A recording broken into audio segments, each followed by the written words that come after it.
আসসালামু আলাইকুম এভরিওয়ান। আমি কিভাবে খুব সহজে একদম ঘরোয়া পদ্ধতিতে চিকেন পাকোড়া বানাই সেটাই আজকে আপনাদের সাথে শেয়ার করব।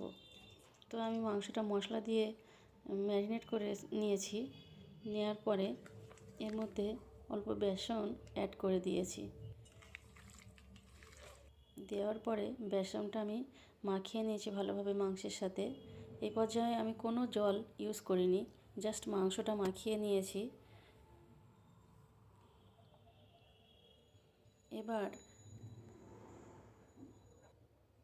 কড়াইয়ে তেল গরম করে মিডিয়াম টু লো আছে আমি পাকোড়াগুলো উল্টে পাল্টে ভেজে নেব।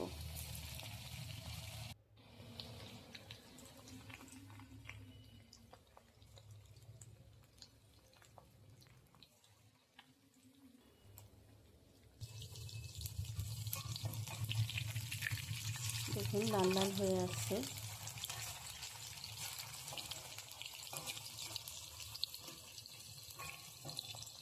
একটু ভালোভাবে নেড়ে ছেড়ে দিতে হবে।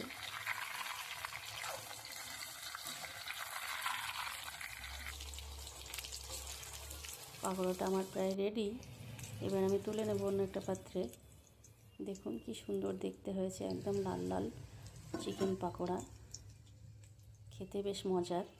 হঠাৎ করে সন্ধ্যাবেলা বাড়িতে থাকা মাংস দিয়ে এরকম একটা স্ন্যাক্স সন্ধ্যাবেলা বানিয়ে আপনারা খেতেই পারেন। সস দিয়ে খেতে বেশ মজার। যদি ভিডিওটা ভালো লাগে আমার চ্যানেলটা প্লিজ সাবস্ক্রাইব করবেন। আল্লাহ হাফেজ।